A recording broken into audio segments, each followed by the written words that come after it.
So, The Good Doctor is one of my favorite TV shows since its beginning. And, if it's any indication with this last episode, I think The Good Lawyer will be another new one.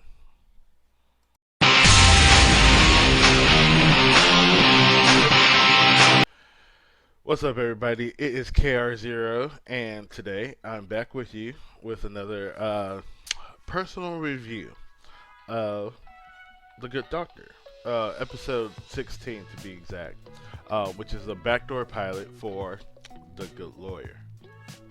First of all, let me say how much I love The Good Doctor. I've been a fan since the beginning of the show, all the way to this current episode. Always keep up. Um, and I do love Freddie Highmore in the role of Dr. Sean Murphy. He gives a genuine performance as a doctor, a surgeon with autism. It doesn't feel like a parody. It doesn't feel like they're making fun of it. It's like he literally, you know gives us that feeling that this is someone who struggles with autism and is willing to go through the challenges to be a good surgeon, a good doctor. And so, with this new show that they've been talking about for a good long period of time, this backdoor pilot seems to be just seems to click every button that will make me love it. Okay, and this is episode 16, I believe. Um, it's titled "The Good Lawyer," and we're introduced in this episode to Joni DeGroot, who is a young woman struggling with obsessive compulsive disorder. Uh, and again, we have a genuine performance from uh, Kennedy McMahon, who is, if you hadn't seen Nancy Drew on the CW, she was the main character, the main lead, Nancy Drew. And so, um, she plays Joni DeGroot with true obsessive compulsive disorder, not like how everybody keeps saying they have OCD. I'm talking about, like, she has all the ticks. She has to tap 3 times, otherwise she feels like something bad will happen if something doesn't happen 3 times. Um, like a squeak or or anything if she's around it, and that's what makes her struggle as a lawyer. Like, there's a scene in the episode where the prosecutor, or the attorney for the other side, the plaintiff, yeah, the plaintiff's attorney happens to sit back in the seat, and it makes the seat squeak, and she literally sees it, she literally hears it, looks at it, pauses, and can't do anything else until the other squeaks, until she hears 2 more squeaks in a row. Otherwise, she feels like something bad is going to happen, and I love it. She does a great job in the role, I have to say, and I can't wait to see a lot more from this character in the actual series proper. So, there's that. It really does have a really good. It really does have good merit. Like, I feel like it will be a good show if when we finally get it, and we're gonna love it just as much as The Good Doctor. I mean, The Good Doctor has enjoyed success of 6 seasons. We might get 7 more. We might get more. Hopefully, we get more. I want more from The Good Doctor, and I want more from The Good Lawyer. And another thing that you throughout the entire episode, we see a lot of things that are similar to The Good Doctor, like the fact that she has a mentor, being a senior lawyer. I believe she might be a part of the part. She might be a partner of their law firm that they work at. But the mentor is played by Felicity Huffman, who, I personally, I've seen her in a couple of movies and television shows, but she's more known for her role in Desperate Housewives. I don't know what role that is. I just looked few things up. I obviously never watched Desperate Housewives. Around that time, I was more concerned with like, more action-packed TV shows, or I didn't really want to watch Desperate Housewives. And well, last time I checked, I'm pretty sure you guys understand that I don't give off that vibe of wanting to watch Desperate Housewives. Not that I'm saying it's not a good show. I mean, a lot of good actresses played in that show, and a lot of good actors played in that show, from what I gathered throughout, all the commercials, or advertisements or trailers for episodes and all that stuff throughout, my whole life. When it was running, Um, but she plays a good like kind of Dr. Glassy role, and I mean like Dr. Glassman role. Like I mean, she is the Dr. Glassman to Joni's Sean Murphy. In the fact that she was the lawyer that inspired her to become a lawyer. Um, she's known her since she was a young child. That whole little thing. Um, and we also have one more character to kind of, you know, complete the sort of character, um, sort of cast that we'll probably see in The Good Lawyer, and that is Joni's older sister Abby, which I think she think she might be like her half sister or something, because she's obviously a black girl compared to Joni's white girl situation. I hate to say it like this, but she's played by a newcomer, Beth Millions, or Beth Million. I'm sorry, and Beth Million does a great job in this role. She plays like Joni's like biggest support system. They live together and all that stuff. She is perfectly fine with Joni's quirks, given her OCD. She's she's the perfect like kind of supporting character, and I love it. So I can't wait to see more of her in the actual TV show. But in the episode, let's go with the episode. So in the episode, Sean is being sued for malpractice. Technically, during like an emergency situation, as both Sean and Dr. Park, obviously played by William Lee, who's a great actor, of course. They come across an accident where a woman and her brother have wrecked their car. The brother was ejected from the car. The woman is suffering from some lacerations on her head. The woman is not the main focus. The main focus is her brother. Now, her brother is suing Sean for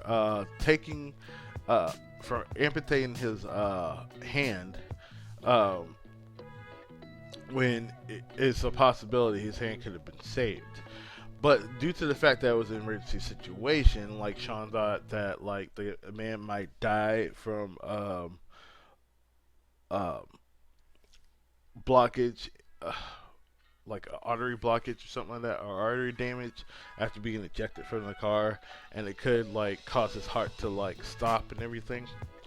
Sean, just before the ambulance is arriving, Sean immediately finds a way to like amputate the hand in order to allow for good blood flow to continue and all that stuff. I can't remember exactly, like I said, but anywho, I'm just giving a brief little thing. And would you know it, the brother is played by Mr. Hey, I'm gonna show up in anything and I'll have like a decent role for that episode, and that is, of course, Michael Weston, who's a great actor. Don't get me wrong. Like if you've seen Law and Order SVU, all the episodes of Law and Order SVU, you know that Michael Weston played at one point played what's his name? Olivia's uh, half brother, who eventually died off, got killed off, which sucks. He was a really good character. He played a really good character. He's a really good actor, so I love him. But he usually plays these type of characters, these characters that are trying to get something. You know, he's kind of stereotyped as that role. I feel like I want to see him in something like where he's like the main character if he's willing to do it, because I think he has potential. But of course, we have Leah, played by Paige Spara, and of course Dr. Aaron Glassman, played by Richard Schiff in this episode as well. Um, but we're just doing this, and in the episode, back to the episode. Sean has to get a lawyer, and originally Dr. Glassman introduces him to Felicity Hussman's character, Janet Stewart. However, they want Sean to settle. They feel like that's what's going to happen. And if Sean settles, he has to kind of be like under supervision for 6 months until he can go back to just having his own autonomy when it comes to surgeries and all that stuff.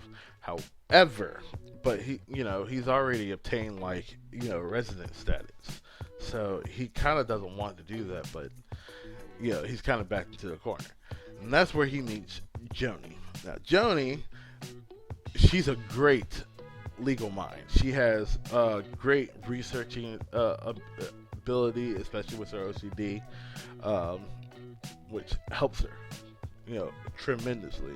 She knows things that most people wouldn't be able to think of. She comes up with briefs that some people wouldn't be able to think of. Half the reason why she has her job at the law firm as a researcher, supposedly, is because of the fact that she made a brief that was so well written, so well put together, with a lot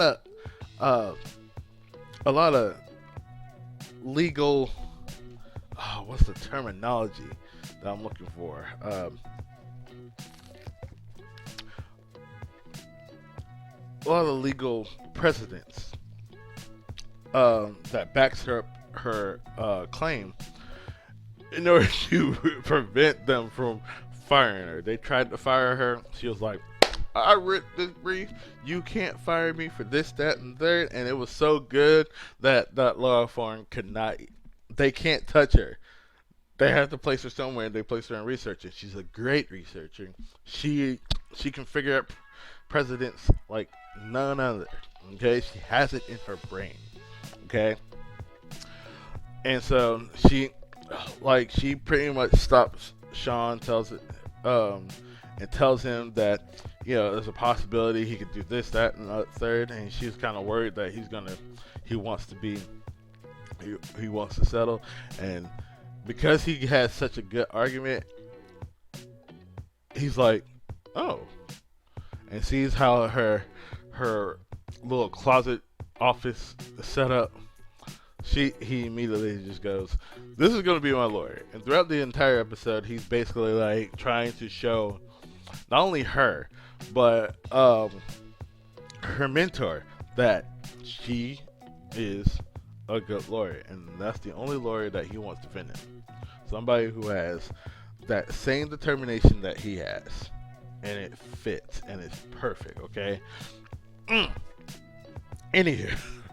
So throughout the episode, you see her challenges, you see all the things that she deals with and all that stuff, but you can see her potential as a great lawyer, and she really is trying. And thanks to Sean, her confidence is built up to the point where even her mentor, Janet, sees how good she can be, as long as there are certain things she has to deal with when it comes to trials and all that stuff. But her mentor now understands she can do this.